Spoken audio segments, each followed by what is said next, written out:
देखिए बेटा, तो डिग्री ऑफ डिसोसिएशन का कैलकुलेशन हम लोग ने सीखा था कि कैसे करते हैं। और डिग्री ऑफ डिसोसिएशन के बेसिस पे केसी और केपी को कैसे निकालते हैं, ठीक है। यहाँ तक हम लोगों ने कर लिया है। अब इसमें डिग्री ऑफ डिसोसिएशन का वेपर डेंसिटी से क्या रिलेशन होता है, ठीक है। इसके बाद जो नेक्स्ट टॉपिक है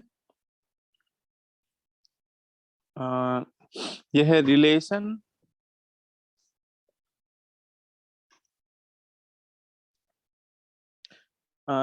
बिटवीन डिग्री ऑफ डिसोसिएशन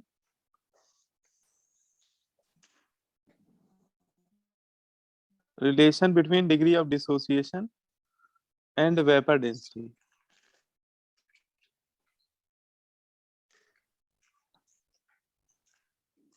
देखिए, कभी आपको अल्फा का वैल्यू पूछा जाए और आपको वेपर डेंसिटी गिवन हो क्वेश्चन में, तो डिग्री ऑफ डिसोसिएशन की वैल्यू वेपर डेंसिटी के टर्म में कैसे निकालते हैं। तो इसका एक पहले तो फॉर्मूला मैं आपको बताता हूँ। Alpha is equal to capital D minus small d divided by small d n minus one, ठीक है। ये फॉर्मूला होता है, ठीक है। अल्फा का वैल्यू वेपर डेंसिटी के टर्म में निकालने के लिए ये फॉर्मूला यूज किया जाता है, ठीक है। अभी देखो इस फॉर्मूले में कौन सा टर्म क्या रिप्रेजेंट कर रहा है ये भी समझ लीजिए। देखिए अल्फा तो आपका डिग्री ऑफ डिसोसिएशन है ना। अल्फा जो है वो क्या है, डिग्री ऑफ डिसोसिएशन है। अल्फा के बारे में तो आप समझ ही गए होंगे। अल्फा आपका है डिग्री ऑफ डिसोसिएशन, ठीक है। अब देखो ये कैपिटल डी क्या है और स्मॉल डी क्या है, ये दोनों भी पता होना चाहिए। तो जो कैपिटल डी है ये है इनिशियल वेपर डेंसिटी। इसको क्या बोलते हैं हम लोग, initial vapour density. Initial vapour density, initial vapour density का मतलब ये है कि जब आपने रिएक्शन स्टार्ट की है ना, उस समय की जो वेपर डेंसिटी होती है टी इक्वल टू जीरो पे, जो वेपर डेंसिटी होती है वही आपका कैपिटल डी है, ठीक है। और मैक्सिमम केस में टी इक्वल टू जीरो पे हमारे पास क्या होते हैं, रिएक्टेंट होते हैं कि प्रोडक्ट होते हैं। रिएक्टेंट। है ना। तो हाँ, अगर हम लोग जनरल बात करें तो टी इक्वल टू जीरो पे हमारे पास केवल रिएक्टेंट होते हैं। तो इसे आप ये भी कह सकते हैं कि जो कैपिटल डी है ये वेपर डेंसिटी है विद रिस्पेक्ट टू रिएक्टेंट, है ना, क्योंकि टी इक्वल टू जीरो पे हमारे पास रिएक्टेंट ही होते हैं, ठीक है ना। तो इन जनरल लिख सकते हैं, लेकिन बट नॉट ऑलवेज, है ना। मतलब इस बात को कहना हर केस में तो नहीं एप्लीकेबल है, लेकिन इन जनरल हम लोग ले लेते हैं कई बार। जब वो कुछ नहीं बोलेगा तो हम लोग कैपिटल डी जो होगा वो रिएक्टेंट के रिस्पेक्ट में ही निकाल लेते हैं, ठीक है। और अच्छा, कैपिटल डी का फॉर्मूला क्या है देखो। तो एक आप लोगों ने फॉर्मूला पढ़ा होगा, vapour density is equal to molar mass divided by two. Vapour density और मोलर मास में एक रिलेशन होता है, vapour density is equal to molar mass divided by two. तो अगर आपको कभी कैपिटल डी वैसे तो क्वेश्चन में कई बार आपको दे दिया जाएगा, लेकिन अगर मान लीजिए कि कैपिटल डी की वैल्यू नहीं दी जा रही है तो हम लोग के लिए कोई हेडेक वाली बात नहीं है। हम लोग उस रिएक्शन में देख लेंगे कि रिएक्टेंट जो भी है, उस रिवर्सिबल रिएक्शन में बेटा जो भी रिएक्टेंट होगा उसके मोलर मास में हम लोग टू से डिवाइड कर देंगे, ठीक है। तो हमें कैपिटल डी का वैल्यू मिल जाएगा, ठीक है। अच्छा, फिर ये क्या है, स्मॉल डी क्या है फिर ये। कैपिटल डी तो समझ में आ गया। अब ये स्मॉल डी यहाँ पर दोनों जगह है, न्यूमरेटर में भी है डिनोमिनेटर में भी है ना। तो स्मॉल डी एक्चुअली क्या है, ये वेपर डेंसिटी इक्विलिब्रियम वाली है। मतलब इक्विलिब्रियम पे जो आपने निकाली है वेपर डेंसिटी उसे बोल रहे हैं स्मॉल डी यहाँ पे, ठीक है। तो स्मॉल डी है vapour density of equilibrium mixture.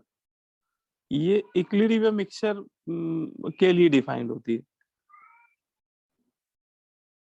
ठीक है।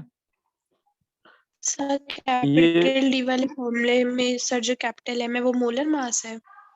हाँ, कैपिटल एम जो है वो मोलर मास ही है, इसको MW लिख लो तो उससे कंफ्यूजन नहीं रहेगी।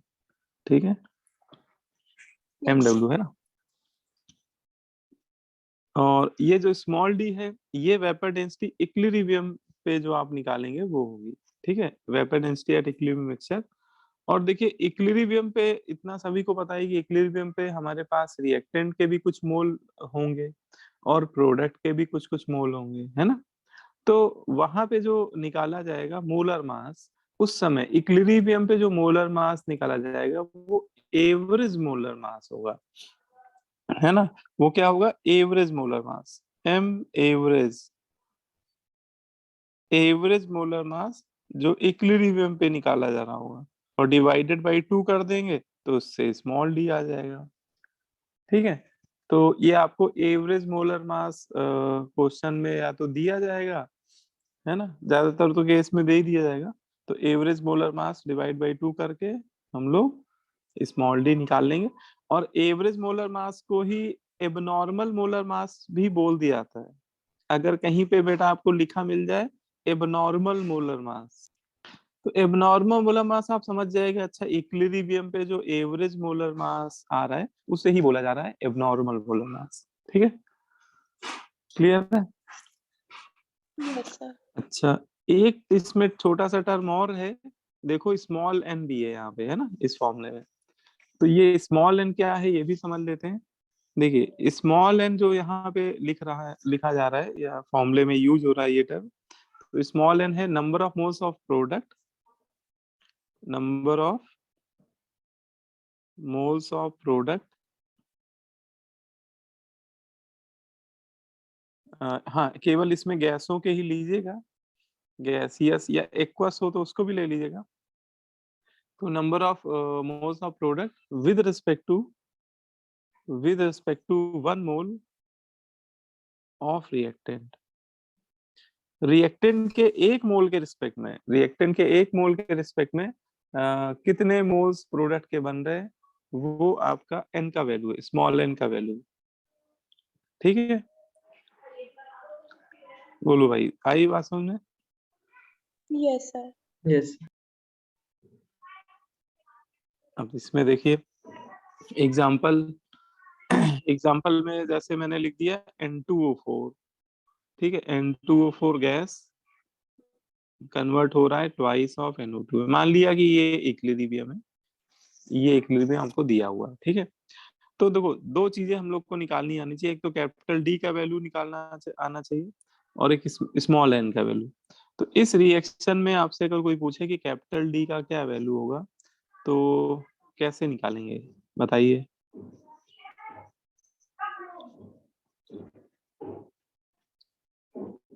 सर N2O4 का मॉलिक्यूलर वेट डिवाइडेड बाई 2, है ना। यस। ठीक है, बिल्कुल सही। तो जो भी आपकी रिएक्शन है उसमें जो रिएक्टेंट है उसी के रिस्पेक्ट में निकालेंगे हम 46 लोग। हाँ, उसका जो मोलर, हाँ 46 आएगा, ओवरऑल आप निकालोगे तो 46 आएगा। तो N2O4 का molar mass divide by 2, N2O4 का निकालोगे तो 92 आएगा डिवाइड बाई 2, तो ओवरऑल आएगा 46। ठीक है, तो इस रिएक्शन के लिए कैपिटल डी की वैल्यू होगी 46। स्मॉल डी, अच्छा स्मॉल डी तो अच्छा ये ध्यान रखना, स्मॉल डी जो होता है ये एक्सपेरिमेंटली मेजर किया जाता है, इसकी वैल्यू या तो दी जाएगी या पूछी जाएगी आपसे, है ना, हम लोग नहीं निकाल सकते। हाँ, स्मॉल एन की वैल्यू जैसे पूछी, वो तो आपको रखनी पड़ेगी स्मॉल एन की वैल्यू। तो आपको स्मॉल एन कैसे देखना है, तो देखो ऊपर मैंने क्या लिखा हुआ है इसको पढ़ लीजिए, number of moles of product with respect to 1 mole of reactant, है ना। मतलब प्रोडक्ट के रिएक्टेंट के 1 मोल के रिस्पेक्ट में प्रोडक्ट के कितने मोल बन रहे हैं। ठीक है, तो जैसे यहाँ पे रिएक्टेंट के मोल 1 है और इसके 1 मोल के रिस्पेक्ट में प्रोडक्ट के कितने मोल बन रहे हैं, 2 मोल बन रहे हैं, है ना। तो इसका मतलब इस क्वेश्चन, इस रिएक्शन के लिए एन की वैल्यू क्या हो जाएगी, 2 हो जाएगी। है ना? बोलो भाई। Yes sir. है ना? तो बस यही तरीका है। अच्छा चलो ये बताओ, मान लो कि ये रिएक्शन दे दिया जाए, PCl5 गैस से बन रहा है PCl3 प्लस Cl2। दोनों ही गैस हैं इसमें, PCl3 भी गैस, Cl2 भी।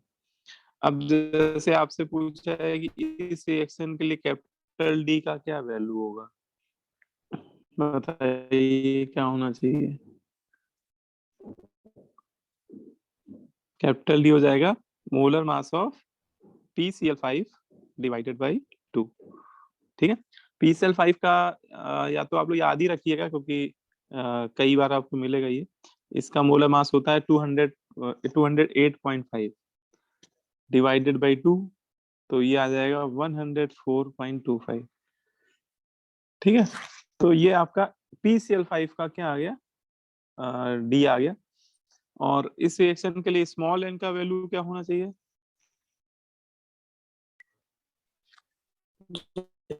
2। स्मॉल एन का वैल्यू 2 हो जाएगा। ठीक है ना? क्योंकि रिएक्टेंट के 1 मोल के रिस्पेक्ट में प्रोडक्ट के अगर मोल्स देखें तो 1 मोल बन रहा है PCl3 और 1 ही मोल बन रहा है PCl2। तो प्रोडक्ट के 2 मोल बन रहे हैं with respect to 1 mole of reactant. ठीक है, क्लियर? यस। अच्छा एक चलो ये बताओ आप लोग, अगर मान लो कई बार आपको जनरल टाइप की रिएक्शन भी दी जाएगी क्वेश्चन में। 2A गैस से बन रहा है 3B gas plus 5C gas plus D gas. इसके लिए आप चलो n की वैल्यू बता दो बस। 9/2। 9, हाँ 4.5। ठीक है ना? 9/2 या फिर 4.5 एक ही बात है ना? आ रहा है सभी को समझ में आ रहा है बात? Yes sir. है ना? ठीक है। तो प्रोडक्ट के टोटल मोल जोड़ दिए पहले, तो 3 + 5 + 1, तो ये हो गया पूरे पूरे 9। लेकिन ये तो 2 मोल रिएक्टेंट के रिस्पेक्ट में बन रहे हैं, हमें तो 1 मोल के रिस्पेक्ट में निकालना है, तो डिवाइड बाई 2 कर देंगे। हाँ ये देख लीजिएगा कि सभी गैसें होनी चाहिए, है ना? मान लो कोई सॉलिड होगा ना तो उसके मत लीजिएगा। ठीक है। तो ये हो गया भाई। एक क्वेश्चन चलो करते हैं इस पे, एक क्वेश्चन करते हैं इस पे, केमिकल इक्विलिब्रियम।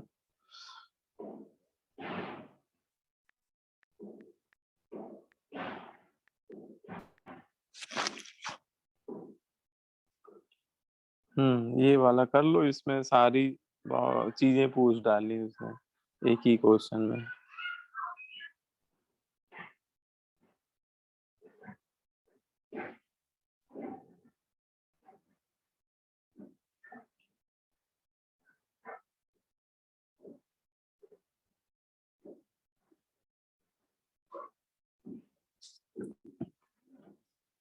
देखो एक बार सभी लोग रीड कर लो क्वेश्चन पहले, क्या क्वेश्चन में डेटा दिया हुआ है और क्या पूछ रहा है आपसे।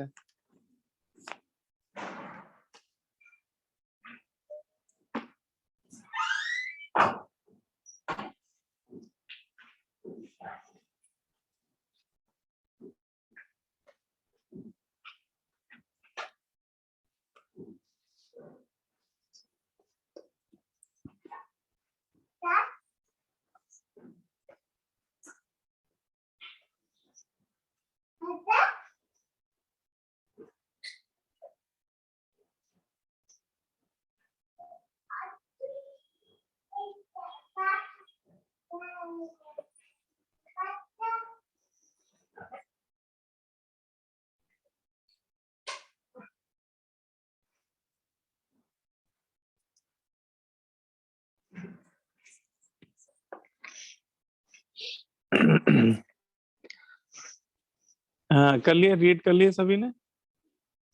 यस देखो तो रिएक्शन तो सिंपल उसने दी है, N2O4 कन्वर्ट हो रहा है ट्वाइस ऑफ NO2 में। ठीक है। ये आपकी रिवर्स रिएक्शन है। और उसने पहली लाइन में बोला है vapour density of equilibrium mixture of NO2 N2 is found to be this.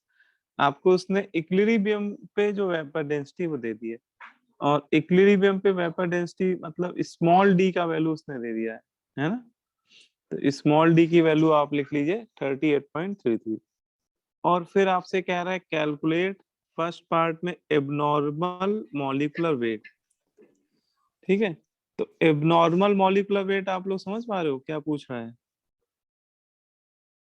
Yes sir average molecular weight, average मालूम है ना। हाँ, तो ये एवरेज मॉलिक्यूलर वेट तो हमेशा निकाला जाता है इक्विलिब्रियम पे, और इक्विलिब्रियम पे वेपर डेंसिटी कौन सी डिफाइंड होती है? डी। इसका मतलब जो एबनॉर्मल मॉलिक्यूलर वेट है वो स्मॉल डी का डबल हो जाएगा, है ना। एबनॉर्मल मोलर मास जो आएगा, मॉलिक्यूलर वेट, ये स्मॉल डी का ट्वाइस हो जाएगा। मतलब ये हो जाएगा 2 इंटू 38.33। बस इसका डबल जो भी होगा वही आंसर हो जाएगा, है ना। तो ये निकालो कितना आएगा, 38.33 का डबल करना पड़ेगा आपको इसमें। 76.6। हाँ, 76.66। तो ये आपका फर्स्ट पार्ट का आंसर हो गया। ठीक है, अब इसमें देखिए सेकेंड पार्ट क्या कह रहा है। सेकेंड पार्ट में आपसे वो डिग्री ऑफ डिसोसिएशन ही पूछ रहा है, मतलब अल्फा पूछ रहा है आपसे। तो अल्फा का फॉर्मूला लगा देंगे ऐसे केस में हम लोग। अल्फा इक्वल टू हो जाएगा capital D minus small D n-1। ठीक है, कैपिटल डी का वैल्यू हमें निकालना पड़ेगा क्योंकि दिया नहीं हुआ है। ठीक है, तो कैपिटल डी हो जाएगा 92 डिवाइड बाई 2 46, है ना। ये तो समझ में आ गया होगा कैसे निकाला मैंने, है ना। Yes, sir. N2O4 रिएक्टेंट के मोलर मास में 2 से डिवाइड कर दिया, तो ये 46 और 76 नहीं, स्मॉल डी का वैल्यू कितना है 38 पॉइंट, हाँ तो ये वाला रख दो बेटा 38.33 डिवाइडेड बाई 38.33 n-1। अब इस रिएक्शन के लिए n का वैल्यू भी आप निकाल ही लोगे, ये हो जाएगा 2, है ना। 2-1, बस इससे आप अल्फा निकाल ले हुए, है ना। अल्फा की वैल्यू आ जाएगा, और अल्फा कुछ 0.2, कितना आ रहा है 0.25। 0.25। तो 0.2 आएगा। सर सर 0.2 है, 0.2। अच्छा 0.2 0 डबल 0 आ पॉइंट, रहा है, अच्छा ये 5 नहीं आ रहा है। 0.200। ठीक है, तो तब तो 0.2 ही हो जाएगा, है ना। तो ये आपका अल्फा का वैल्यू हो जाएगा। अब इसके बाद देखो तीसरे पार्ट में क्या पूछा है। तीसरे पार्ट में पूछा percentage of NO2 in the mixture, है ना। वो आपसे NO2 का परसेंट कंपोजिशन पूछना चाह रहा है कि मिक्सचर मतलब वही इक्विलिब्रियम मिक्सचर की बात हो रही है। तो इक्विलिब्रियम मिक्सचर में NO2 का परसेंटेज कितना है। ठीक है, तो उसमें आप ऐसा करो, देखो अल्फा आप लोग निकाल ही चुके हो, तो अल्फा के टर्म में अपना एक्सप्रेशन लिख लो आप। ठीक है, अल्फा के टर्म में अपना एक्सप्रेशन लिख लो। मान लो कि N2O5 के इनिशियल मोल कुछ A है, ये 0 है। ठीक है, एट इक्विलिब्रियम। अच्छा, अल्फा के टर्म में अगर आपको डायरेक्ट लिखना हो तो मैं आपको एक सिंपल सा तरीका बताता हूँ। अल्फा हमेशा कौन से मोल होते हैं जो एक मोल के रिस्पेक्ट में क्या होते हैं, डिकम्पोज होते हैं, है ना। Yes sir. अब जैसे यहाँ पे मैंने कितने मोल ले लिए, स्मॉल a मोल ले लिए, तो अगर 1 मोल लेता तो अल्फा डिसोसिएट होते। तो अगर मैंने a लिया, स्मॉल a मोल लेके चल रहा हूँ, तो इससे कितने मोल इसके डिसोसिएट हो जाएंगे, a अल्फा, है ना। तो आप कभी डायरेक्ट भी लिख सकते हो, जैसे लास्ट क्लास में मैंने बताया था कि पहले x के टर्म में लिख लो, है ना। तो कई बार इतना टाइम नहीं होगा कि आप x के टर्म में लिखो, तो डायरेक्ट भी लिख सकते हो। तो हमेशा ए माइनस ए अल्फा इस तरह का बनना चाहिए। मतलब रिएक्टेंट साइड अगर आप देखो तो ए अगर कॉमन आ रहा है तो 1 माइनस अल्फा, मतलब अल्फा हमेशा वो मोल होंगे जो 1 से माइनस हो रहे होंगे। मतलब ये चीज आपको हमेशा दिखनी चाहिए एक्सप्रेशन में, है ना? तभी वो मतलब थ्योरेटिकली अल्फा की जो डेफिनेशन है वो वहां पे सेटिस्फाई हो रही होगी। तो अब आप निकाल लो।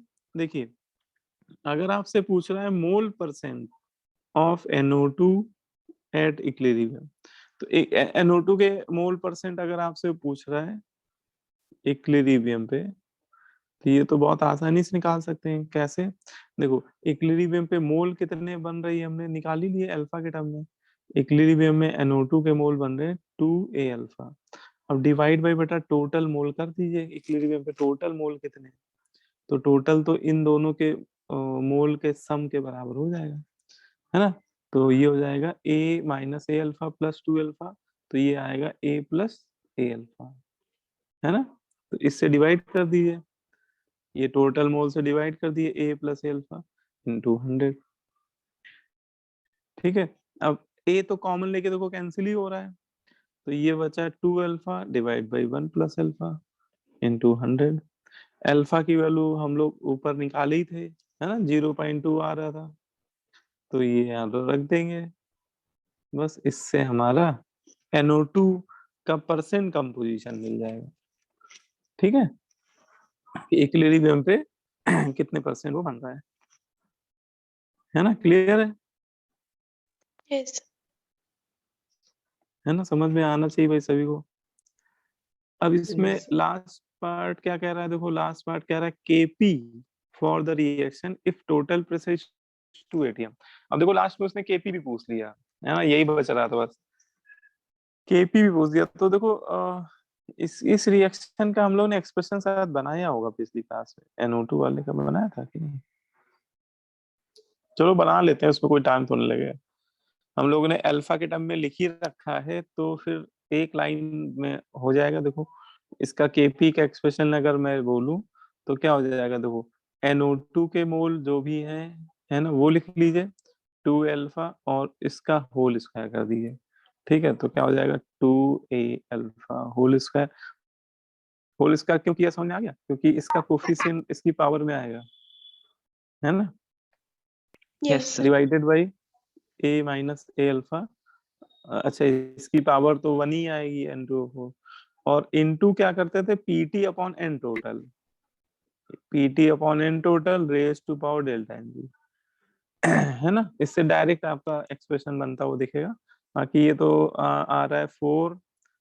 देखो, एक A तो कैंसिल ही हो जाएगा कॉमन लेके, तो एक A तब भी बचेगा,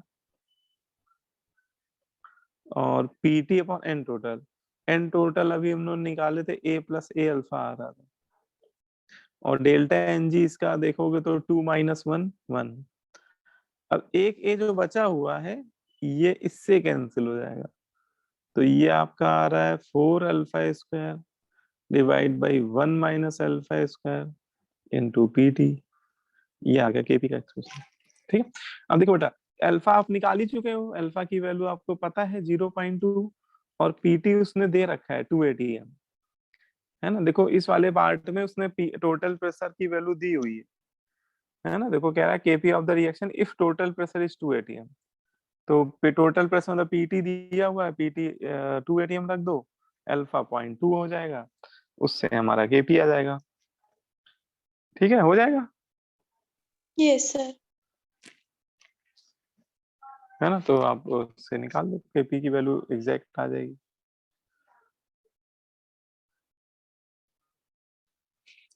ठीक है, किसी को किसी पॉइंट में डाउट हो तो पूछ लो बेटा, कहीं कोई चीज ना समझ में आ रही हो।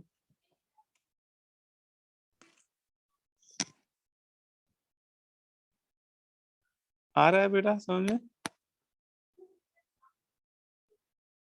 Yes, sir. Yes, sir. Yes sir Yes, sir. चलो बढ़िया है, गुड। तो एक क्वेश्चन चलो और करते बनता है भाई, एक क्वेश्चन और करते हैं इक्विलिब्रियम पे ही।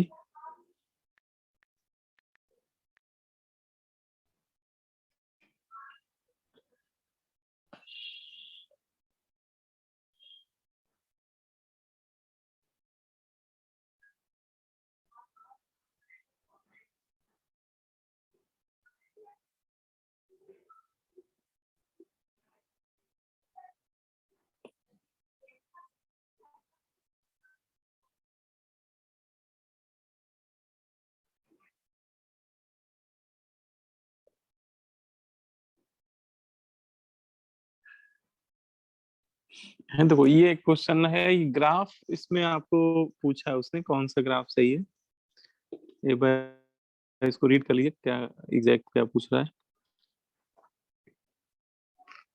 देखिए क्या कह रहा है, मेरे साथ साथ रीड कर लिए।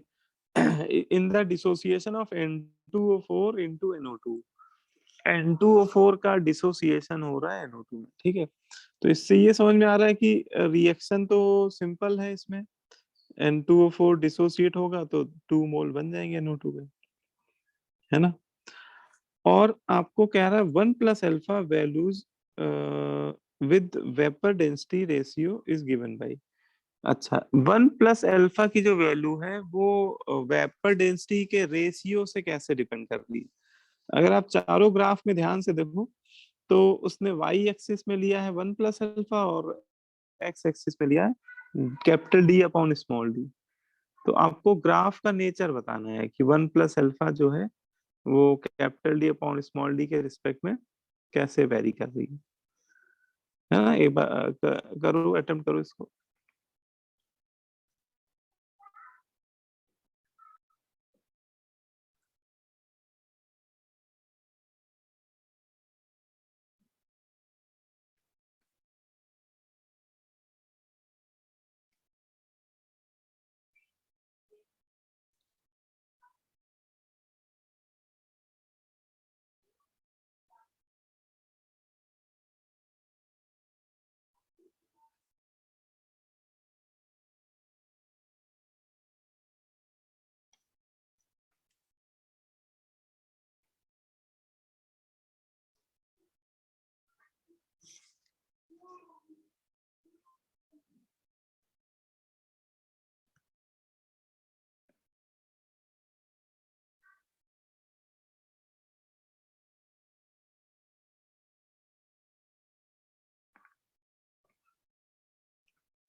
बोलो बेटा क्या कैसा क्या बनना चाहिए ग्राफ,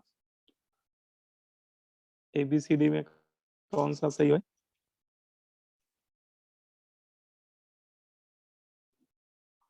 सर ए। ए सही है, ठीक है, सही है, करेक्ट है ना, ए ही बनेगा।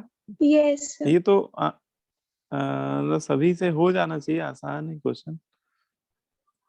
अभी जो फॉर्मूला बताया वही फॉर्मूला लगेगा यहाँ भी, है ना। अल्फा और वेपर डेंसिटी में जो रिलेशन है वही फॉर्मूला यहाँ भी लगेगा। तो alpha equal to capital D minus small d n minus 1। अब देखो एन का वैल्यू तो सीधा सीधा 2 हो गया, तो अगर आप एन 2 सब्स्टिट्यूट कर दो तो ये हो जाएगा capital D minus capital D upon small D minus 1, ठीक है। और 1 को इधर ले आओ बेटा राइट हैंड साइड, तो ये हो जाएगा 1 plus alpha equal to capital D upon small d. अब देखिए उसने 1 प्लस अल्फा को ले लिया वाई एक्सिस के लॉन्ग, है ना, और capital D upon small D को ले लिया एक्स एक्सिस के लॉन्ग, ठीक है। तो इसका मतलब हमारी इक्वेशन बन रही है y is equal to x type की। और मैथमेटिक्स में y equal to mx line जो होती है वो ओरिजिन से पास होने वाली स्ट्रेट लाइन होती है ना। तो इसका मतलब ये जो ग्राफ बनेगा वो ऐसा बनेगा, ठीक है, straight line passing through origin y equal to x. इसका स्लोप भी अगर कोई पूछे तो बता सकते हैं कि इसका थीटा 45 होगा, तो स्लोप हो जाएगा 1 tan थीटा आपका 1 आएगा, ठीक है, क्लियर यस सर। है ना। Yes.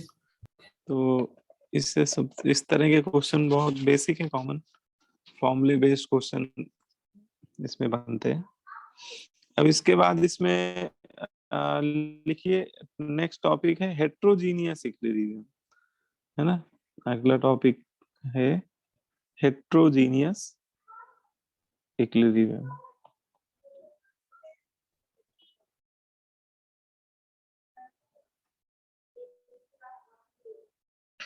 हेट्रोजीनियस इक्विलिब्रियम क्या होता है ये तो हम लोग पहले ही पढ़ चुके हैं, ठीक है।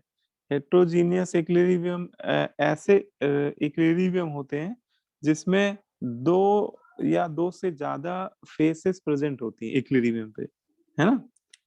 तो इफ टू और more different phases present at equilibrium,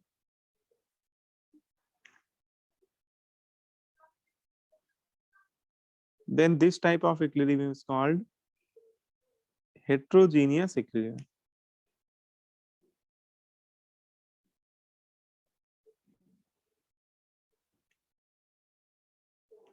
is called heterogeneous equilibrium. तो एक heterogeneous equilibrium में क्या होता है कि दो या दो से ज्यादा डिफरेंट फेसेस क्या होती हैं, प्रेजेंट होती हैं, ठीक है। तो ऐसे इक्विलिब्रियम को हम लोग क्या बोलते हैं, हेट्रोजीनियस इक्विलिब्रियम बोलते हैं। तो ये तो पता है हम लोग को, है ना। अब इसमें हम लोग को इस हेट्रोजीनियस इक्विलिब्रियम पे बेस्ड न्यूमेरिकल कैसे दिए जाएंगे, वो हम लोग को सीखना है थोड़ा सा, ठीक है।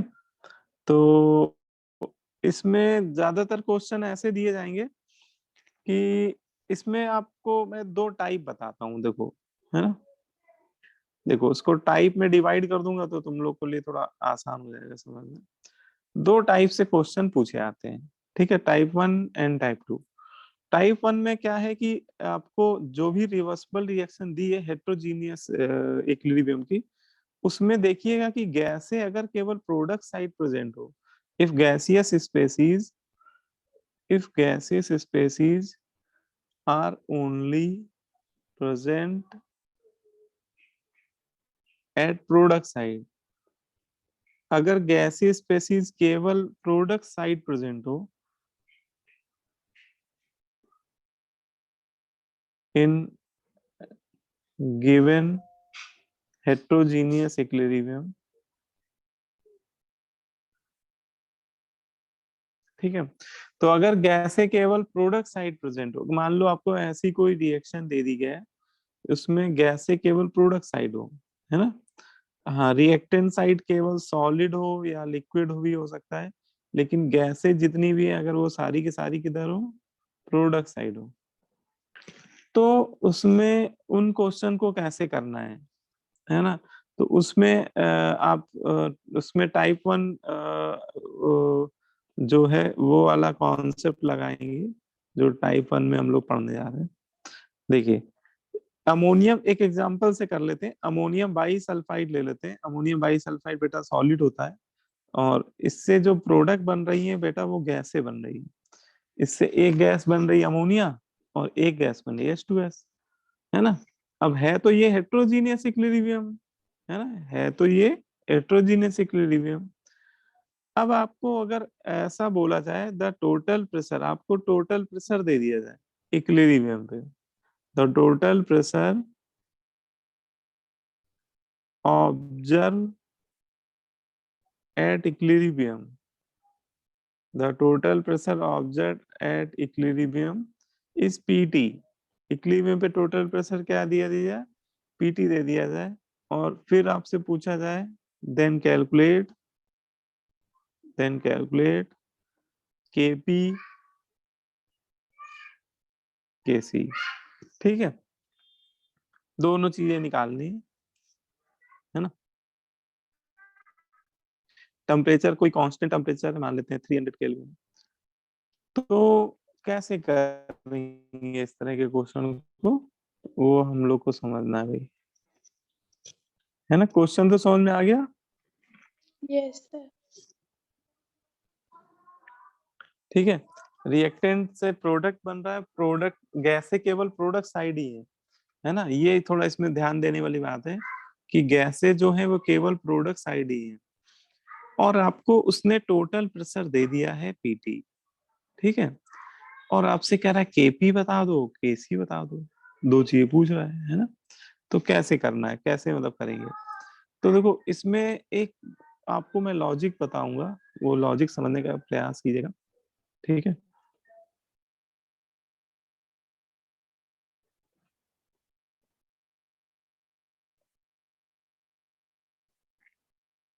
समझिएगा, देखिए इसमें रिएक्टेंट साइड तो केवल सॉलिड है, ठीक है, और सॉलिड का अपना कोई प्रेशर होता नहीं है।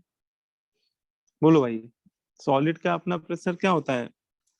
जीरो, डिफाइन ही नहीं होता है, ठीक है। इसका मतलब जब इक्विलिब्रियम आ रहा होगा उस समय जो ये प्रेशर उसने बोला है कि टोटल प्रेशर पीटी है, तो इस टोटल प्रेशर के लिए रिस्पॉन्सिबल कौन सी स्पेसीज है? Sir gas. केवल गैसीय स्पेसीज है, क्योंकि गैसों के बनने की वजह से ही प्रेशर डेवलप हो रहा होगा, है ना। गैसों के बनने की वजह से ही प्रेशर डेवलप हो रहा होगा, और सॉलिड का कोई प्रेशर होता नहीं है, ठीक है। तो इसका मतलब अगर मुझे अमोनिया का पार्शियल प्रेशर पता चल जाए, ठीक है, अमोनिया का क्या पता चल जाए? पार्शियल प्रेशर, और H2S का पार्शियल प्रेशर पता चल जाए, तो हम लोग केपी निकाल लेंगे, क्योंकि केपी का एक्सप्रेशन अगर देखें तो वो इन दोनों के पार्शियल प्रेशर के प्रोडक्ट के ही तो बराबर होगा। केपी हो जाएगा partial pressure of ammonia multiply by partial pressure of H2S, है ना। और ये बात भी समझ में आ रही कि जो टोटल प्रेशर डेवलप हो रहा है वो इनके लिए रिस्पॉन्सिबल ये दोनों गैसें ही हैं, है ना।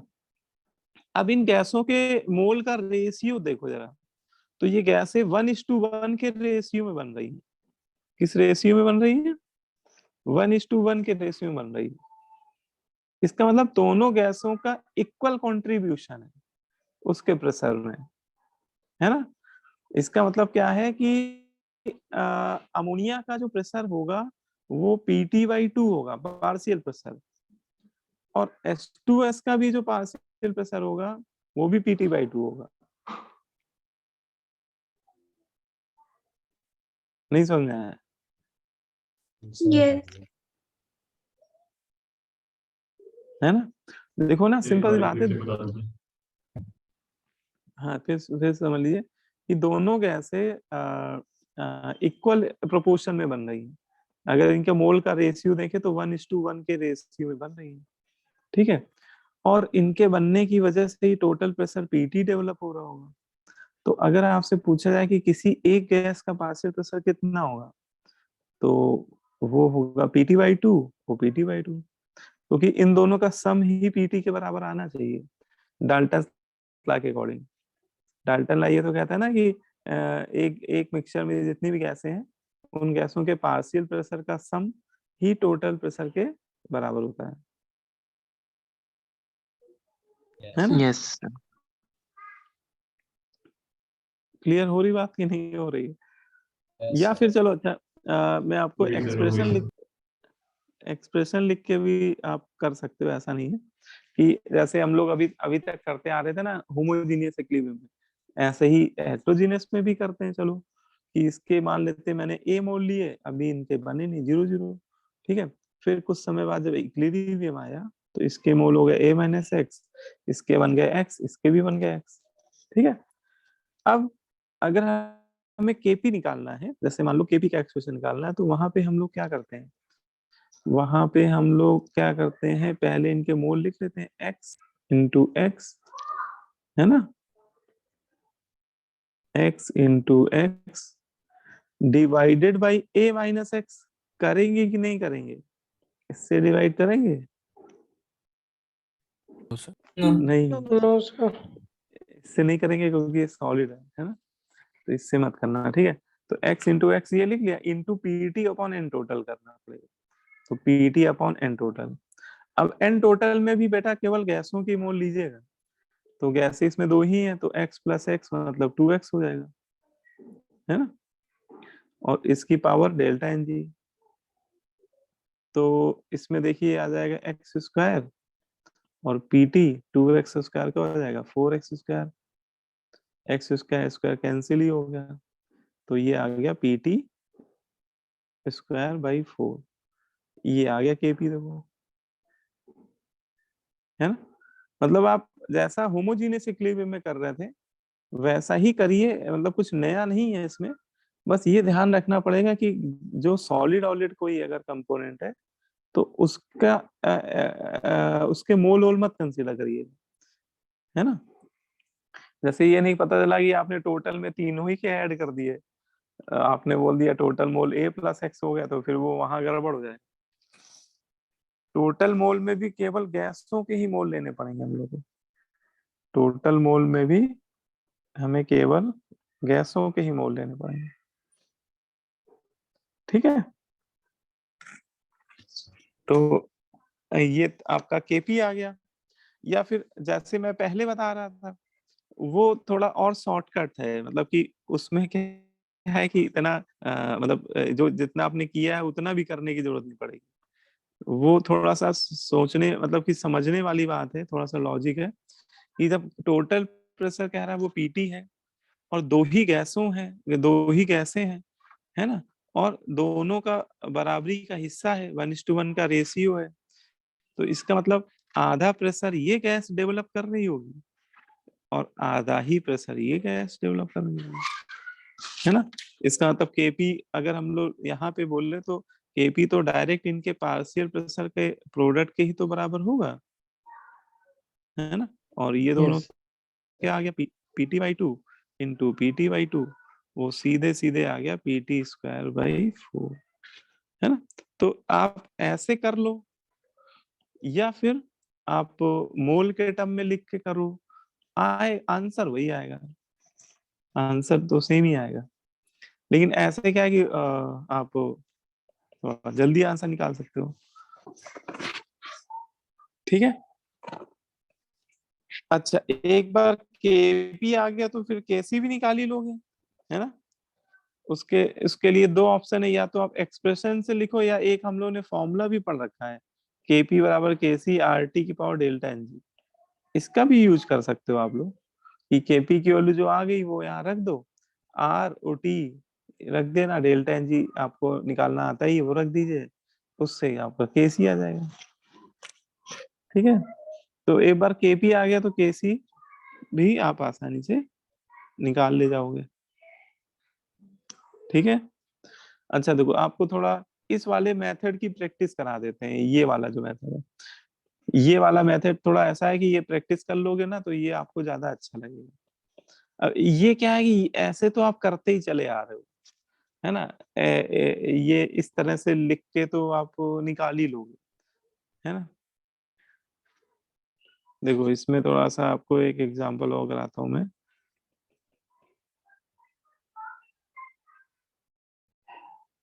एक ये कंपाउंड है अमोनियम कार्बामेट, और इसको हीट कर रहे हैं, स्ट्रांगली हीट कर रहे हैं, तो इससे बन रही है 2 मोल अमोनिया बन रही है और 1 मोल CO2 बन रही है। और आपको क्वेश्चन में वही उसने बोला हुआ है, क्वेश्चन में बोला हुआ है total pressure at equilibrium, total pressure at equilibrium कितना है, पीटी है। तो पूछा है उसने कैलकुलेट केपी, केपी की वैल्यू पूछ रहा है, पीटी के टर्म में ही आएगा केपी की वैल्यू, है ना। करिए, अटेम्प्ट करिए आप लोग।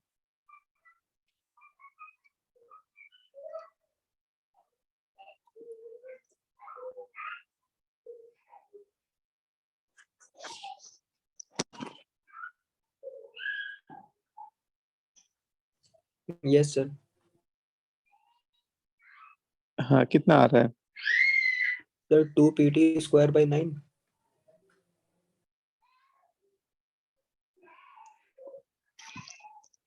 एक जगह कहीं गड़बड़ हो रहा है तुम्हारा, चेक करो जरा। 4 pt²/9।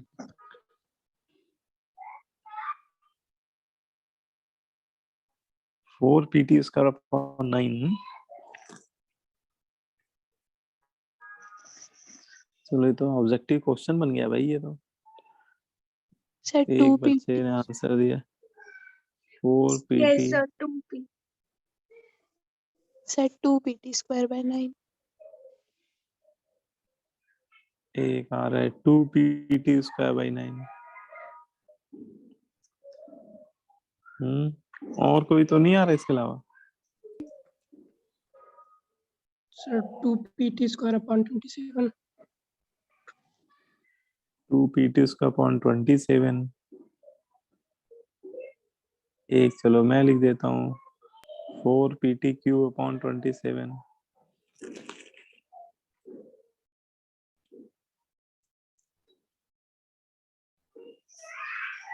बताओ भाई कौन सा सही है? Sir, हैं? 4 pt cube by 27। वो तो स्क्वायर करना गए थे सर। हाँ, उसमें अमोनिया के पार्शियल प्रेशर का होल स्क्वायर भी तो करना पड़ेगा ना। Yes sir. है ना, लास्ट वाला डी वाला आना चाहिए बेटा। yes. यस और ये जितने भी लोग बता रहे हैं बस वो एक छोटी सी कहीं ना कहीं गलती कर रहे हैं, है ना। जैसे आपको ये रिएक्शन दी हुई है और टोटल प्रेशर उसने पीटी दिया हुआ है, ठीक है।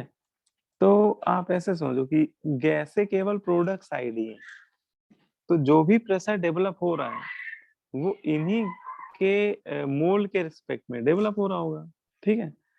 अब ऐसे सोचो कि यार अमोनिया के कितने मोल बन रहे हैं, 2 मोल, तो उस समय CO2 के 1 मोल बन रहे हैं, ठीक है। मतलब ये रेशियो 2:3 का है। तो अमोनिया के जो अपना पार्शियल प्रेशर होगा तो उसको ऐसे भी समझो कि अमोनिया के मोल जो भी यहाँ लिखे हुए हैं 2/3 वो of मोल pt। लिख लो। हाँ, एक आपको मैंने डाल्टन लॉ बता रखा है ना, उनके mole upon total mole into total pressure, है ना। पार्शियल प्रेशर को लिखते हैं हम लोग mole fraction into total pressure, और मोल फ्रैक्शन को लिखते हैं उनके मोल अपॉन टोटल मोल। नहीं, आप इससे भी कर सकते हो। देखो जैसे अमोनिया का पार्शियल से निकालना है तो अमोनिया के अपने मोल कितने बन रहे हैं, उसका जो कोफिशिएंट है वही ले लो आप लोग, तो 2। और टोटल गैसों के मोल कितने हैं, तो 2 + 1, है ना। इन दोनों का सम कर दो तो 3, इससे डिवाइड कर दो 2/3 इनटू क्या कर दो टोटल प्रेशर। तो ये पार्शियल प्रेशर आ जाएगा अमोनिया का। CO2 के निकालने तो CO2 के अपने मोल 1 / 3 इंटू पीटी, ये पार्शियल प्रेशर CO2 का। और हमें निकालना है Kp, तो Kp इन दोनों गैसों के पार्शियल प्रेशर पे ही डिपेंड करेगा। ओके, Kp का ये एक्सप्रेशन हो जाएगा। अब इसमें ये स्क्वायर कुछ बच्चे नहीं लगा रहे हैं, जिनका भी 2 pt समथिंग आ रहा है वो गड़बड़ हो रहा है इसी वजह से। तो 2 pt अपॉन 3 होल स्क्वायर और CO2 का PT/3 हो जाएगा, तो ये आ जाएगा 4 pt स्क्वायर pt क्यूब हो जाएगा डिवाइड बाई 27, ये Kp आ जाएगा। ठीक है, डायरेक्ट कर सकते हो, वो ए उस वाले तरीके से भी कर सकते हो, a - x वाले से भी, उससे भी यही आएगा। ठीक है, मेथड दोनों में आप कोई भी लगा सकते हैं।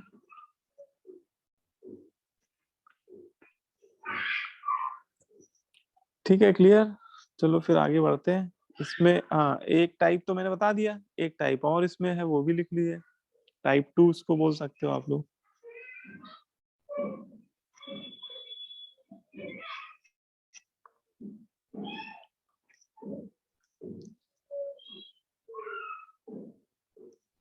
टाइप 2 में हेट्रोजीनियस रिएक्शंस में आपको ऐसी भी रिएक्शंस मिलेंगी हेट्रोजीनियस रिएक्शन में जिसमें गैसेज होंगी वो रिएक्टेंट साइड भी होगी प्रोडक्ट साइड भी होगी, तो दोनों तरफ होंगी, है ना। If gases present at reactant and product side both,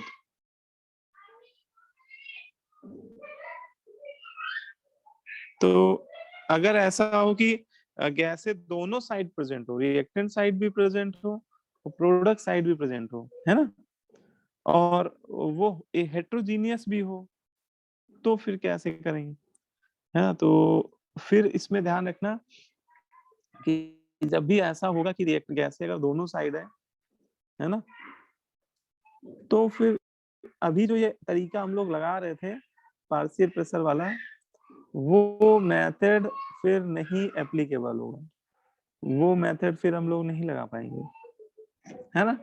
ये वाला मेथड जैसे हम लोग इसमें डायरेक्ट कर रहे थे, क्योंकि देखो ये मेथड तभी पूरी तरह से लग पाएगा जब गैसें सारी की सारी गैसें जो भी है वो अगर प्रोडक्ट साइड है, तभी ये मेथड एप्लीकेबल है। अगर कोई भी एक गैस रिएक्टेंट साइड भी है और वो हेट्रोजीनियस इक्विलिब्रियम का भी एग्जांपल है, तो ये मेथड नहीं लगेगा।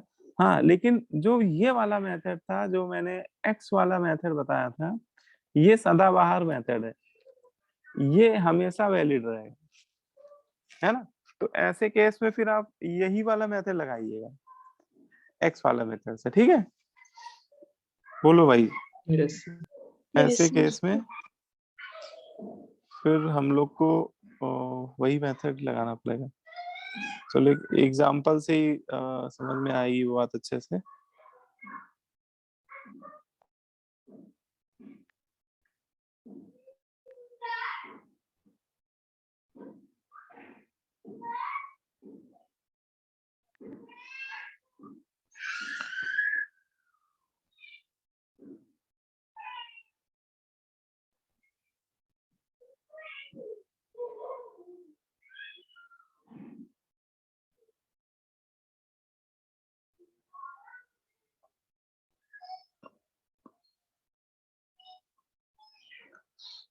आप लोगों ने क्वेश्चन अभी तक लगाए कुछ कि नहीं केमिकल इक्विलिब्रियम के? yes, sir. Yes sir. वो लगा लिया सेक्शन ए बी सी कुछ दिया था मैंने शायद लास्ट क्लास में। Yes, sir.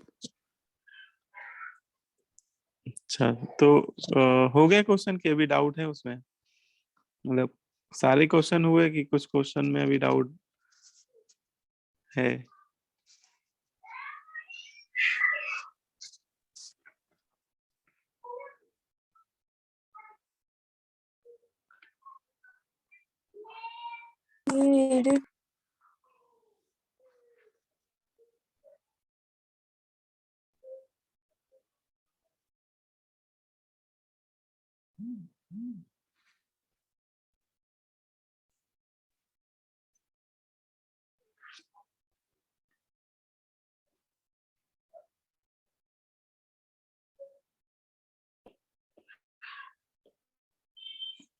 देखो ये क्वेश्चन करते हैं।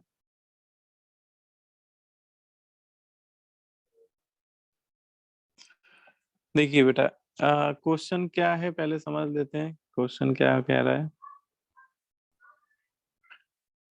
इसमें देखो रिएक्शन है आपको दी हुई है, carbon solid plus carbon dioxide gas से बन रहा है कार्बन मोनोऑक्साइड गैस, ठीक है, ये रिएक्शन है। अब इस रिएक्शन में क्या रहा है, इक्विलिब्रियम प्रेशर इज 12 atm। इस रिएक्शन में जो इक्विलिब्रियम प्रेशर है वो कह रहा है 12 atm है ना। मतलब एक तरह से वो पीटी की वैल्यू है, वो 12 atm दे दी उसने। फिर कह रहा है 50% of CO2 reacts then Kp will be, और उसने एक यहाँ पे बात बोली है कि CO2 जो है ना, वो केवल 50% ही रिएक्ट कर रहा है इक्विलिब्रियम पे, है ना। तो कह रहा है Kp की वैल्यू क्या होगी। अब इस रिएक्शन में देखो तो ये एक हेट्रोजीनियस की रिएक्शन है, हेट्रोजीनियस इक्विलिब्रियम की रिएक्शन है ना। और गैसें देखो रिएक्टेंट साइड भी है, प्रोडक्ट साइड भी है, तो इसको आप वैसे ही करिएगा। जैसे हम लोग अभी मोल एज्यूम करके कर रहे थे ना, वैसे ही इसको करना हम लोग के लिए ज्यादा बेटर रहेगा। आप मान लो कि इस रिएक्शन में जो CO2 के मोल हैं वो कितने हैं, A है, ठीक है। अच्छा, तो वो सॉलिड के मोल का मानने की कोई जरूरत वैसे है नहीं, क्योंकि उनके मोल का कोई कंट्रीब्यूशन होता नहीं है पार्शियल प्रेशर में। तो उनके मोल को आप इग्नोर भी कर देंगे तो भी कोई फर्क नहीं पड़ेगा। तो इसके ए मान लिए, इसके एक्स मान लो, ठीक है। अब जब इक्विलिब्रियम आएगा कुछ समय के बाद, तो CO2 के मोल हो जाएंगे A माइनस एक्स, और CO के कितने वजन बन जाएंगे 2x 2x, है ना। अब यहाँ पे उसने हिंट दे रखी है कि CO2 जो है वो केवल कह रहा है 50% ही रिएक्ट कर रहा है ना। तो इसका मतलब जो x की वैल्यू होगी, x की वैल्यू वो बताओ A/2 होनी चाहिए कि नहीं होनी चाहिए। x की वैल्यू Yes, sir. A/2 के बराबर Yes. है ना, क्योंकि हमारे एक्सप्रेशन के अकॉर्डिंग CO2 के x मोल रिएक्ट कर रहे हैं, और उसका कहना है कि केवल 50% ही रिएक्ट कर रहा है ना। तो उसके अकॉर्डिंग अगर हम लोग देखें तो जो x की वैल्यू है वो CO2 के इनिशियल मोल के जस्ट आधे होने चाहिए, ठीक है। बस ये यहाँ पे रख दीजिए दोनों जगह। तो इसका मतलब CO2 के मोल कितने आ गए, मोल्स ऑफ CO2 आ गए A माइनस एक्स, मतलब A माइनस A/2, A/2 ही आ गए। और मोल ऑफ CO कितने आ गए, तो ये आ गए A आ गए, है ना। बस एक बार दोनों के मोल आ गए, तो अब आप Kp का एक्सप्रेशन लिख लो। Kp का एक्सप्रेशन इस रिएक्शन के अकॉर्डिंग अगर लिखोगे तो हो जाएगा partial pressure CO whole square divide by partial pressure of CO2। Carbon के मत लिखिएगा, कार्बन सॉलिड है यहाँ पे। अब देखो CO2, partial pressure of CO2 निकाल लो, तो उसके लिए वही डाल्टन लगा दो। पार्शियल प्रेशर के लिए कैसे लिखते हैं, उनके मोल अपॉन टोटल मोल, ठीक है। या वो शॉर्टकट वाला तरीका भी लगा सकते हो, है ना, दोनों ही चीजें हैं। तो मैं डाल्टन ला लगा दे रहा हूँ। CO2 के मोल कितने, A डिवाइड बाई टोटल कर दो तो 3A/2, और into total pressure whole square. CO के मोल कितने हैं, CO के नहीं CO2 के A/2 divide by total mole into total pressure. देखो A से कैंसिल हो गया, A से भी कैंसिल हो गया, 2 से 2 कैंसिल हो गया, तो ये आ गया आपका 2PT/3 होल स्क्वायर, और ये आ गया कितना PT/3, तो ये आ गया 4PT² अपॉन 9, और ये आ गया PT/3। एक PT से एक PT कैंसिल, 3 से ये 3 कैंसिल, तो ये आ गया 4PT/3, है ना। अच्छा, टोटल प्रेशर दिया हुआ था क्या क्वेश्चन में, हाँ टोटल प्रेशर दे रखा है 12 atm, तो बस रख दो यहाँ पे 12 atm। तो ये आ गया आपका 16. हाँ 16, ठीक है। और इसकी यूनिट हो जाएगी, इसका डेल्टा एनजी कितना 2 था ना, इस रिएक्शन का डेल्टा एनजी निकाल लो तो है 2 - 1 आ रहा है ना। और केपी की यूनिट जानते हो क्या होती है, केपी की यूनिट होती है एटीएम की पावर डेल्टा एनजी। तो फाइनल आंसर ये हो जाएगा। ये हाँ ये लिख लो, हो सकता है ये बात मैंने बताई ना हो। Unit of KP, unit of KP and KC. Sir इसका अगर भी मान लो screenshot कभी कर दीजिए। केपी की यूनिट लिखना हो तो यूनिट के, क्योंकि सब्जेक्टिव पेपर में कई बार यूनिट भी देनी पड़ेगी आपको केपी की, तो केपी का यूनिट हो जाएगा ATM whole power delta NG. और ऐसे केसी का भी यूनिट लिख लीजिए, केसी का यूनिट होता है मोल पर litre raise to power delta NG, है ना। कई बार ऑब्जेक्टिव में भी हेल्प मिलती है, यूनिट से भी पहचान में आ जाता है आंसर, तो यूनिट का भी पता होना चाहिए।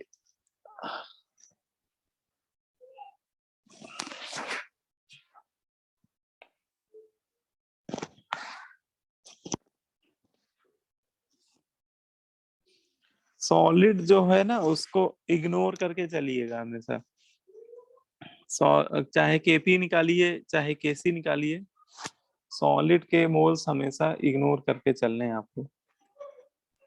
सर इसमें अगर पार्शियल प्रेशर निकालने के लिए सर वैसे ही देखते शॉर्टकट तरीके से, तो सर वैसे ही देखते सर जैसे 2:1 के रेशियो में हो रहा है, इसलिए सर नहीं 2/3। नहीं नहीं, यहाँ पे वो गड़बड़ हो जाएगा, यहाँ पे वो गड़बड़ हो जाएगा, क्योंकि गैस से शुरुआत में भी थी ना थोड़ी, मतलब कि सारी गैस इक्विलिब्रियम पे ही नहीं बन रही है, गैस से पहले से भी पड़ी हुई है, रिएक्टेंट साइड भी गैस है। तो जो भी प्रेशर, टोटल प्रेशर का कंट्रीब्यूशन है वो केवल सीओ के ऊपर नहीं डिपेंड करेगा, या वो डिवाइड करेंगे ना तो वो सही नहीं आएगा, क्योंकि आप जैसे डिवाइड करके देखो जरा, तो सीओ का पार्शियल प्रेशर आप देखोगे तो 2/1 इंटू 12, ये आना चाहिए कितना 6, और ये आना चाहिए 1/2/3 होगा ना, हाँ टोटल गैस में मोल 3 है तो 8 हाँ ये 8 आ रहा है, ठीक है, ये 1/3 इंटू 12, ये 4, और उस केपी के एक्सप्रेशन में रखो तो 8² डिवाइड बाई 4, 8² डिवाइड बाई 4 कितना आएगा भाई, 64 डिवाइड बाई 4, 16। अब ये बाई चांस ये डेटा कुछ ऐसा दे दिया है इन्होंने कि वो चांस की बात है कि आंसर आ रहा है, लेकिन जब भी गैसें रिएक्टेंट साइड होंगी तो फिर वो गड़बड़ हो जाता है उससे लगाने में। इसमें आंसर 16 ही आ रहा था ना? Yes sir. नहीं नहीं, इसमें तो कुछ ऐसा डेटा फिट हो गया कि आंसर सही आ रहा है, ठीक है, लेकिन वो वाला जो तरीका है ना वो तभी लगाइएगा आप लोग जब गैस से केवल प्रोडक्ट साइड है ना, नहीं तो यस सर। गड़बड़ हो सकता है।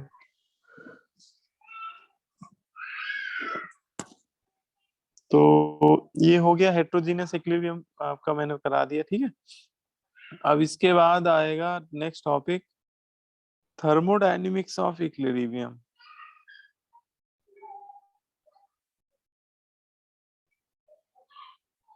ठीक है, लेकिन वही बात है, अभी थर्मोकेमिस्ट्री पढ़ी नहीं है हम लोग, मतलब आगे चैप्टर एक है थर्मोडायनेमिक्स, उसमें पढ़ेंगे।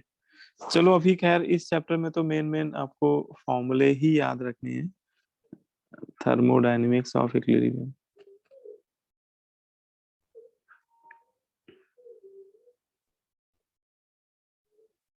देखो इक्विलिब्रियम में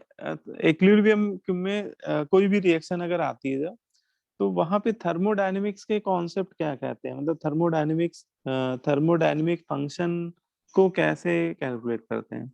तो सबसे पहले तो हमें ये क्लियर होना चाहिए कि थर्मोडायनेमिक्स में तीन जो होते हैं ये बहुत मेन स्टेट फंक्शन होते हैं, मतलब इनके बिना जो है वो थर्मोडायनेमिक्स अधूरी है ना।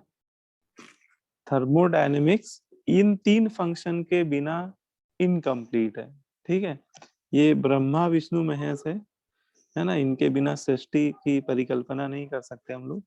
तो ऐसे ही थर्मोडायनेमिक्स में ध्यान रखना है, ये तीन फंक्शन आप लोग याद रखिए, एंथैल्पी, एंट्रोपी और गिब्स एनर्जी, ये तीन ऐसे फंक्शन हैं जिनके बिना थर्मोडायनेमिक्स की परिकल्पना कर पाना पॉसिबल नहीं है, मतलब इनके बिना हम लोग एक्सप्लेन ही नहीं कर सकते थर्मोडायनेमिक्स को पूरी तरह से डिटेल में, ठीक है। तो पहला डेल्टा एच होता है, इसको एंथैल्पी चेंज बोलते हैं।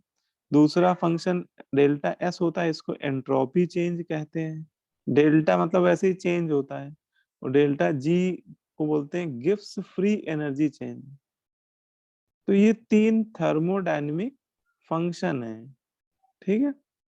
और यहाँ पे हम लोग को इक्विलिब्रियम पे इन थर्मोडायनेमिक फंक्शन को कैसे हम लोग कैलकुलेट कर सकते हैं, है ना, ये हम लोग को पढ़ना है। तो सबसे पहला है डेल्टा एच, सबसे पहला फंक्शन है डेल्टा एच।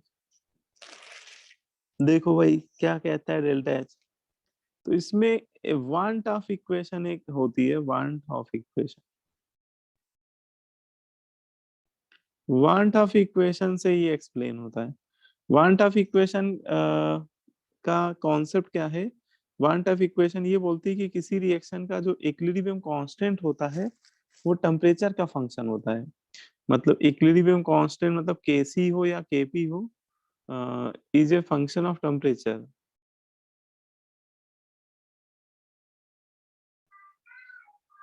है ना।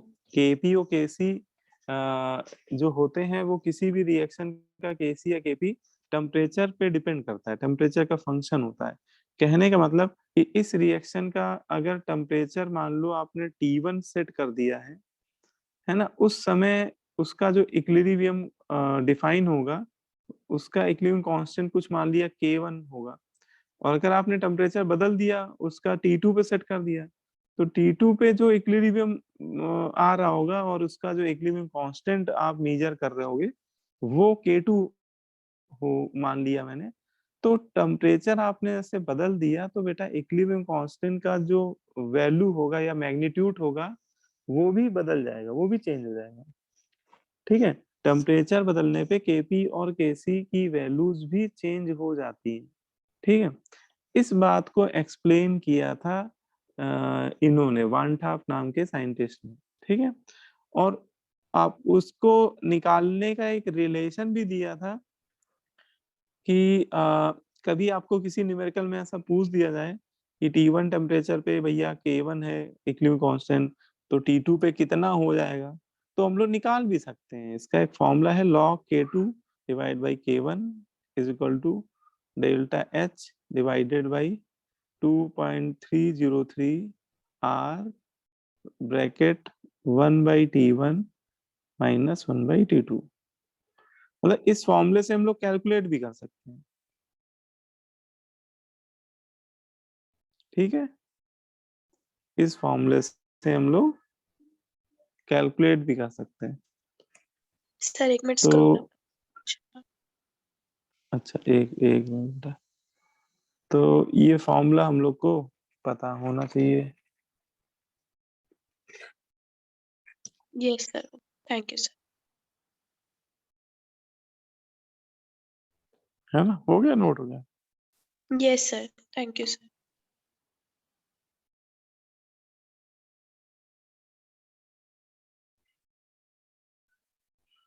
सर 2.303 क्या है?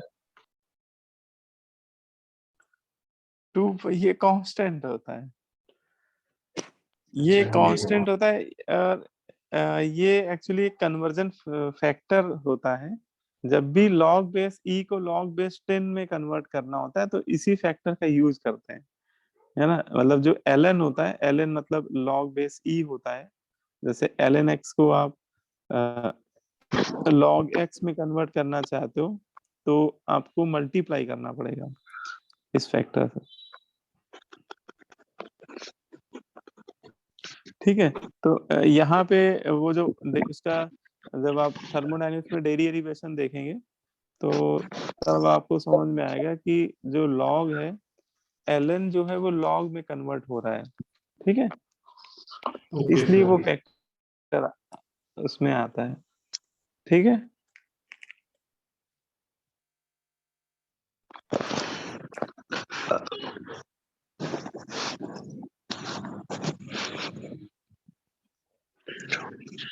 संभव बेटा कुछ कहना चाह रहे हो? नो सर, वो गलती से होना था। अच्छा, जानने का कुछ पूछना चाह रहे हो, पूछ नहीं पा रहे हो। तो सर ठीक है, इसमें हाँ हाँ K1 K2 बताओ। सर KC है कि KP है? इसमें ये रिएक्शन एक्चुअली केपी के लिए लिखी गई है ना।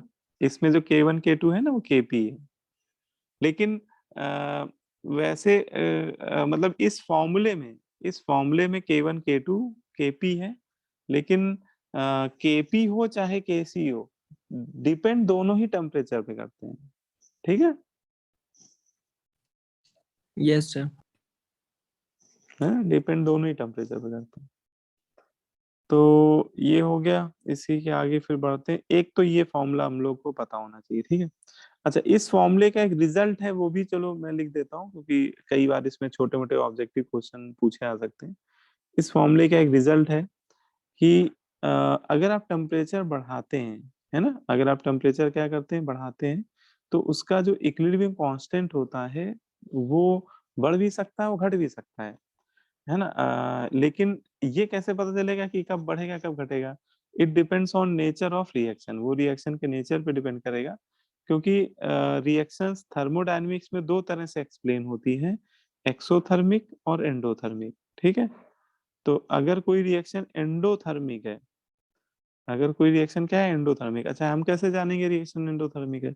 तो आपको कभी रिएक्शन के सामने उसका डेल्टा एच का वैल्यू दे दिया जाए और उसका डेल्टा एच का वैल्यू क्या हो, पॉजिटिव हो, तो आप समझ जाइएगा कि वो रिएक्शन एंडोथर्मिक है ना। और एंडोथर्मिक रिएक्शन का जो इक्विलिब्रियम कांस्टेंट होता है, वो Kc हो या Kp हो, वो टेम्परेचर के डायरेक्टली प्रोपोर्शनल आता है। मतलब टेम्परेचर बढ़ाने पे उसका इक्विलिब्रियम कांस्टेंट का वैल्यू इंक्रीज हो जाएगा। आप टेम्परेचर इंक्रीज करेंगे तो इक्विलिब्रियम कांस्टेंट भी इंक्रीज होगा, है ना। लेकिन ये ऐसा तब होता है जब रिएक्शन कैसी हो, एंडोथर्मिक हो, है ना। एंडोथर्मिक तभी होगी जब उसका डेल्टा एच क्या होगा, पॉजिटिव होगा।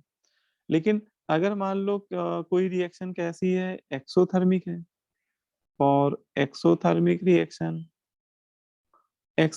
रिएक्शन वो होती है जिसमें रिएक्टेंट से प्रोडक्ट बनते हैं तो हीट रिलीज भी होती है ना।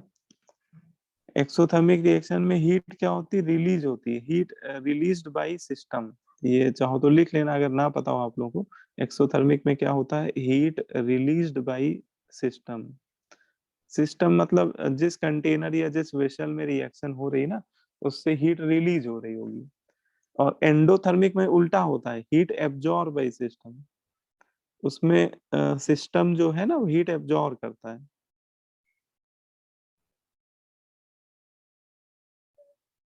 ठीक है, तो अगर मान लिए कोई एक्सोथर्मिक रिएक्शन है, वो हीट रिलीज कर रही है, during the progress of reaction heat release हो रहा है, तो उसका जो इक्विलिब्रियम कांस्टेंट होता है वो टेम्परेचर के इनवर्सली प्रोपोर्शनल होता है। वो टेम्परेचर के क्या होता है, इनवर्सली प्रोपोर्शनल, है ना। तो बस ये रिजल्ट आप लोग ध्यान रखिएगा। ये रिजल्ट आया इसी इक्वेशन से, आप उसको चाहो तो एक बार वेरीफाई भी करिएगा कि जैसे टेम्परेचर आप T2 ग्रेटर देन T1 ले लीजिए और डेल्टा एच की वैल्यू पॉजिटिव ले लीजिएगा। तो जब आप ऐसा करेंगे तो आपका रिजल्ट में K2 ग्रेटर देन K1 आने लगेगा, है ना। मतलब इक्विलिब्रियम कांस्टेंट की वैल्यू बढ़ती हुई नजर आएगी। और इसी में एक बार उल्टा कर लीजिएगा कि टेम्परेचर तो ठीक है, T2 ग्रेटर देन T1 कर लो, टेम्परेचर मान लो आपने बढ़ा दिया, लेकिन डेल्टा एच ले लेना निगेटिव, तो उसमें उल्टा आएगा, उसमें K2 लेस देन K1 आ जाएगा, है ना। ऐसा ये जो रिजल्ट है ना, ये इसी फॉर्मूले से ही लिखा गया है। ठीक है, अब इसी में ग्राफ भी बन जाता है, तो ग्राफ भी बना ही लीजिए। इसमें एक ग्राफ इसमें बन जाएगा, लॉग K वर्सेस 1/T। तो इसमें दो तरह के ग्राफ बनते हैं, एक एंडोथर्मिक रिएक्शन के लिए, एक एक्सोथर्मिक रिएक्शन के लिए। ठीक है, लॉग K वर्सेस 1/T। अब देखिए, अगर एंडोथर्मिक रिएक्शन है तो ये ग्राफ ऐसा बनता है, निगेटिव स्लोप का, एंडोथर्मिक में। और अगर एक्सोथर्मिक है तो ये पॉजिटिव स्लोप का बनता है। ये दोनों में बस इतना डिफरेंस है, एंडोथर्मिक में ये ग्राफ बनेगा निगेटिव स्लोप का, और अगर एक्सोथर्मिक के लिए आप बनाएंगे तो ये ग्राफ पॉजिटिव स्लोप का बनता है।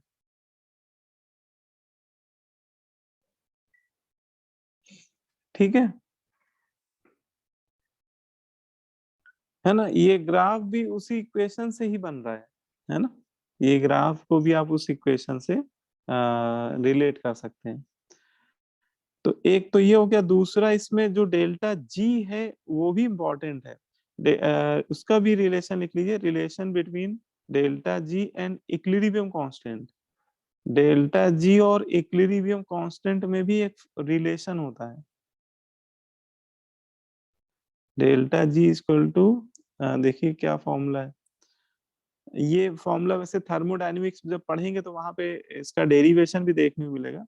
अभी तो खैर डायरेक्ट ही आपको लिख लेना, delta G is equal to delta G not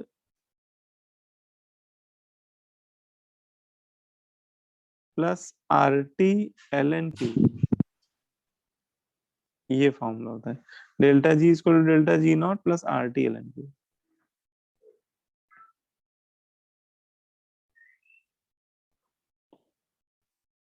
ठीक है, ये फॉर्मूला है। सर क्यू क्या है? क्यू जो इस समय लिखा है ना, क्यू रिएक्शन क्यूसेंट है यहाँ पे। ठीक है, ये फॉर्मूला उस समय वैलिड होगा जब इक्विलिब्रियम नहीं आया होगा किसी रिएक्शन में। ठीक है, और जब इक्विलिब्रियम नहीं आया होगा तो उस समय रिएक्शन क्यूसेंट डिफाइन होगा। लेकिन जब किसी रिएक्शन में इक्विलिब्रियम आ जाता है ना, मान लेते हैं कि इक्विलिब्रियम आ चुका है, व्हेन इक्विलिब्रियम विल एस्टेब्लिश्ड, है ना।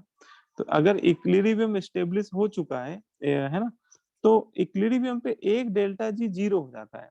और वो डेल्टा जी कौन सा होता है ये पता होना चाहिए। देखो इस फॉर्मूले में 2 डेल्टा जी, एक आपका जनरल डेल्टा जी है, एक डेल्टा जी के ऊपर नॉट लगा हुआ है। नॉट मतलब स्टैंडर्ड होता है, थर्मोडायनेमिक्स में बोलते हैं कि किसी फंक्शन के ऊपर नॉट लग जाए तो समझ जाना वो स्टैंडर्ड है ना। वो डेल्टा जी 298 केल्विन पे ही निकाला जाता है। लेकिन ये जो जनरल डेल्टा जी टी है, ये उस टेम्परेचर पे निकाला जा रहा है जिस टेम्परेचर पे इक्विलिब्रियम क्या हो रहा है, स्टेब्लिश हो रहा है ना। तो मान लेते हैं कि इक्विलिब्रियम किसी टी केल्विन पे स्टेब्लिश हो रहा है, तो डेल्टा जी की वैल्यू उस टी केल्विन पे जो होगी वो 0 हो जाएगी। मतलब ये वाला जो डेल्टा जी है ना, ये 0 हो जाएगा इक्विलिब्रियम पे, है ना। और अगर इक्विलिब्रियम वाला डेल्टा जी 0 हो गया तो उसका जो स्टैंडर्ड वाला गिब्स फ्री एनर्जी चेंज है वो बराबर हो जाएगा -RT। अच्छा, इक्विलिब्रियम पे Q की वैल्यू किसके बराबर हो जाएगी, वो रिएक्शन क्यूसेंट के बराबर हो जाएगी, है ना। वैसे आप Kp ही लेके चलिएगा क्योंकि ये सारे फॉर्मूले जो है ना वो गैसियस सिस्टम के लिए ही है पूरी तरह से। तो Q की जगह Kp ले लीजिए, तो ये बन गया फॉर्मूला। तो delta G not equal to -RT ln Kp, या ln में लॉग का बेस e होता है। अगर आप इसको बेस 10 में लिखेंगे ना तो आपको एक कन्वर्जन फैक्टर से मल्टीप्लाई करना पड़ेगा, और वो कन्वर्जन फैक्टर जो होता है, ये कन्वर्जन फैक्टर ये 2.303 होता है। तो ये वाला लिखा हो चाहे ये वाला लिखा हो, दोनों एक ही फॉर्मूले, मतलब दोनों ही एक ही फॉर्मूले ही है ना। और दोनों हमें पता होने चाहिए। एक ये हो गया, और अब एक फंक्शन और बच रहा है तुम्हारा डेल्टा एस। ठीक है, तो इन तीनों में एक रिलेशन होता है, डेल्टा जी, डेल्टा एच और डेल्टा एस में एक रिलेशन होता है। डेल्टा एस का कोई डायरेक्ट तो नहीं फॉर्मूला होता है इक्विलिब्रियम कांस्टेंट के साथ, लेकिन डेल्टा एस का रिलेशन डेल्टा एच और डेल्टा जी के साथ होता है। तो वो भी आपको पता होना चाहिए, उससे डेल्टा एस निकला है ना। तो तीनों फंक्शन आप निकाल सकते हो। तो इसका फॉर्मूला है जीएसटी हटाओ, जीएसटी हटाओ देश बचाओ। ठीक है, ये formula delta G equal to delta H minus T delta S. ठीक है,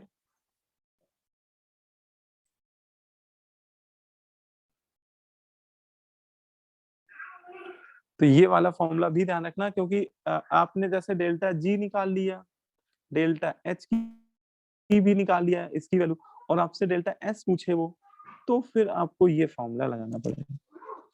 ठीक है, इससे एंट्रोपी का चेंज आएगा। तो ये तुम्हारे तीनों फॉर्मूले पता होने चाहिए। अगर इस चैप्टर में अगर आपसे डेल्टा जी का वैल्यू पूछ दे, डेल्टा एच का, डेल्टा एस का, तो यही 3 फॉर्मूले होते हैं। इन्हीं तीनों फॉर्मूले से क्वेश्चन आपका सॉल्व हो जाएगा। ठीक है, इसमें एक सेक्शन दिया हुआ है पूरा थर्मोडायनेमिक्स ऑफ इक्विलिब्रियम करके, सीट में आप देखिएगा। तो देखो मैं आपको दिखाता हूँ, उसके क्वेश्चन आप कर लेंगे। तो ये वाला जो आज पढ़ा है ना, ये वाला जो थर्मोडायनेमिक्स इक्विलिब्रियम, तो ये वाले क्वेश्चन एक बार अटेम्प्ट कर लीजिएगा, तो ये आपको समझ में आ जाएगा कि किस तरह से क्वेश्चन पूछाएगा। तो सेक्शन जे आप लोग कर लीजिएगा आज,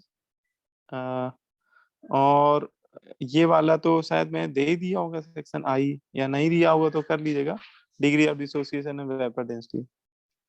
और हेट्रोजीनियस इक्विलिब्रियम ये वाला भी कर लीजिएगा। ठीक है, मतलब एच आई जे है, लगातार 3 सेक्शन है, एच आई जे। ठीक है, आज के होमवर्क में एच आई जे कर लीजिएगा आप लोग। ठीक है, बोलो भाई। Yes sir.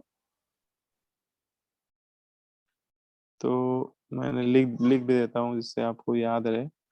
एक्सरसाइज 1 में सेक्शन एच आई जे। ठीक, पार्ट 1 से कर लीजिएगा पहले, फिर पार्ट 2 से, दोनों कर लीजिएगा। ठीक है, चलो फिर इतना ही रखते हैं,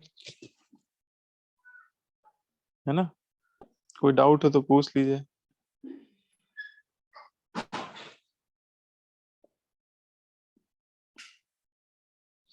चलो फिर ठीक है, मैं कर रहा हूँ, वाइंड अप कर रहा हूँ। सर हाँ बताओ बेटा। सर आज थर्मोडायनेमिक्स वाली चीजें ठीक से प्रोसेस नहीं हो पाई। अच्छा, उसमें देखो अभी एक्चुअली क्या है, थर्मोडायनेमिक्स वाले जो फंक्शन है इनका डिटेल तो तभी समझ में आएगा जब थर्मोडायनेमिक्स पढ़ोगे आप लोग। जैसे आपको लग रहा होगा कि एंथैल्पी क्या होता है, एंट्रोपी क्या होता है, तो ये चीज अभी नहीं, इस चैप्टर में नहीं समझ में आएगी। इस चैप्टर में तो बस हम लोग इनकी वैल्यूज निकालेंगे केवल, है ना। वो जब हाँ। थर्मोडायनेमिक्स चैप्टर आगे, अभी एक पूरा चैप्टर है थर्मोडायनेमिक्स, उसमें हम लोग डिटेल में पढ़ेंगे यही सारी चीजें कि एंथैल्पी क्या होता है, कितने टाइप का होता है एंथैल्पी, एंट्रोपी क्या होता है, गिब्स फ्री एनर्जी किसको बोलते हैं, है ना। तो इस चैप्टर में बस इनका कैलकुलेशन हम लोग को पढ़ना है, calculation of enthalpy, calculation of entropy, है। तो बस उसमें वही 3 फॉर्मूले ही हैं, वही आप लोग बस अभी याद कर लो। क्वेश्चन अगर आएंगे तो आप लोग कर ले जाओगे उससे। ठीक है, बाकी बहुत ज्यादा परेशान होने की जरूरत नहीं उस टॉपिक को लेकर। ठीक है, क्योंकि अभी पढ़ेंगे, आगे वाले चैप्टर में आएगा ही, डिटेल में कवर हो जाएगा। ठीक है, चलो अच्छा, ठीक है, वाइंड अप करो।